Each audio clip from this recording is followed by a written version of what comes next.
Let's get more now on the breaking news from the NFL with this year's UK and Ireland games being announced.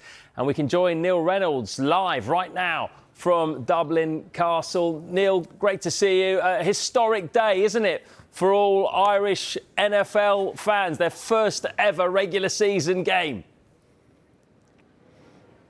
Yes, thank you. Yeah, it's fitting that we are here in Dublin Castle, as you say, a historic setting for a historic day. We've learned the 3 London game NFL matchups and, of course, the very first one here in Dublin, Ireland. To take us through those games, to talk about those, General Manager for the NFL in the UK and Ireland, Henry Hodgson. Henry, congratulations. The sun is shining on us. All is good.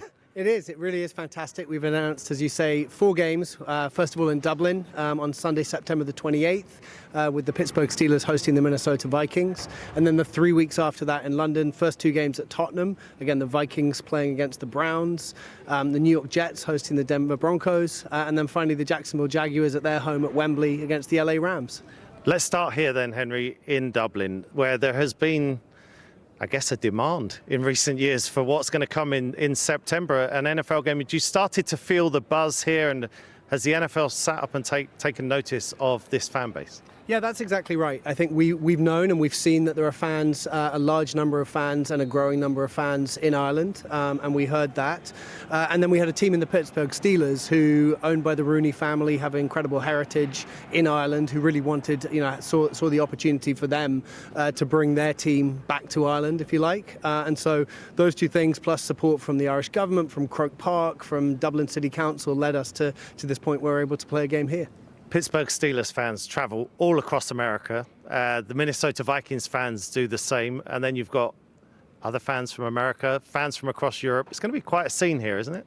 Yeah, this city, I think I've had the opportunity to experience sporting events here, and this city is really made as a host city for these type of events, exactly sort of compact enough that when people arrive here, fan bases of whatever sport it might be, you really feel that they've taken over the city. And I'm really excited about what we're going to see in that week leading up to September the 28th, with fans of the Steelers, the Vikings, and just NFL fans, from the UK, from Europe and around the world coming here and getting an opportunity to experience the warm Irish welcome that Dublin's known for, but also, a great sports and entertainment event. It's going to be quite the month. 4 successive weekends, 4 regular season games. So we'll move on to Tottenham, 2 games again at Tottenham Hotspur Stadium. And that game between Cleveland and the Vikings sees Minnesota play back-to-back. What does that say about their commitment, their confidence in what the league is doing?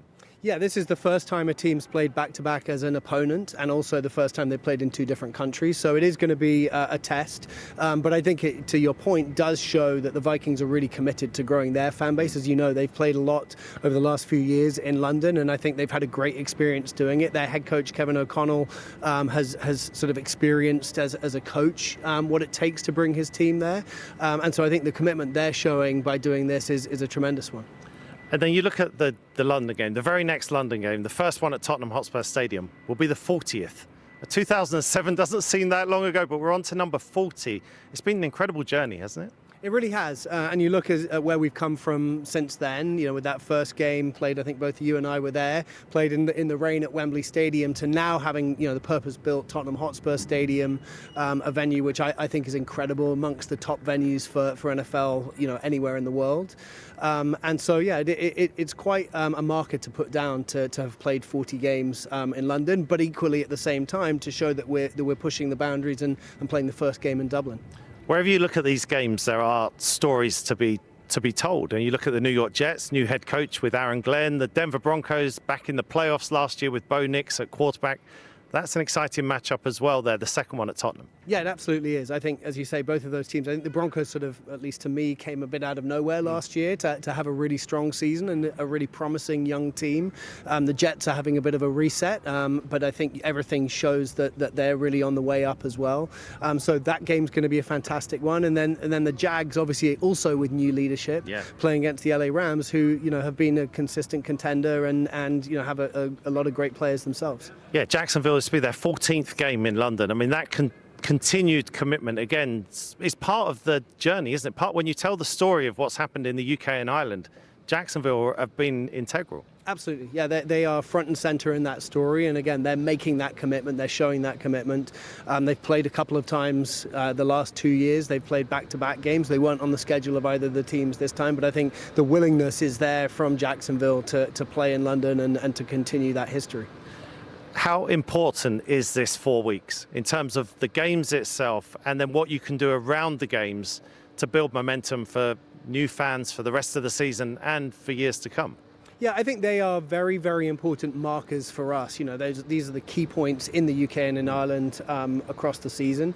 I think it's important that we leverage them and give the opportunity for people obviously in the stadium, but for fans and for sports fans in general to see what the NFL brings to a city when games come there. I would say, though, that, you know, equally important as those days is the rest of the year. Yep.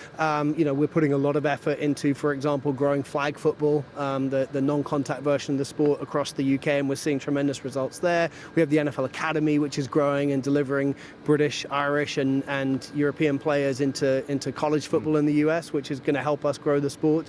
And then we also have the ambition to put on other events outside of the games, around Super Bowl, around the season kickoff, and outside of London and outside of Dublin, so that we can get more around the country. The final question, $1 million question. These are going to be like gold dust. How do fans get hold of these tickets? What kind of demand are you expecting in Ireland and even in London as we continue? Like we game 40, 41, 42. It doesn't seem to be dissipating at all. How much fan interest is there for these games? Yeah, for Dublin, I mean, honestly, I would say it's sort of unprecedented interest. And I think we often see that for the first game. I think what's interesting is seeing not just the inevitable Irish fans and UK and European fans, but I think, like you mentioned earlier, the Steelers have such a great travelling fan base. A lot of American fans looking to come to Dublin and experience this city and hopefully this weather as well, if we can organise that. And then London, I think, you know, we continue to see tremendous demand. We've got a really avid fan base there that continues to grow. People want to go to the games at Tottenham, they want to go to the games at Wembley. So what fans need to do at this point is sign up NFL.com/Dublin or NFL.com/London. You can register your interest in tickets. Within the next week to 10 days, we will then share information on when those tickets will go on sale. And then, you know, that'll take place in the next month, 6 weeks, something like that. All right, perfect. Henry, he is a happy man, but it's going to be a busy one with what's going to be an unprecedented 4 weeks here in Dublin and in London. It's going to be incredible in September and October. Back to you in London. Really is. I think I'll have to get tickets myself. Thank you very much, Neil.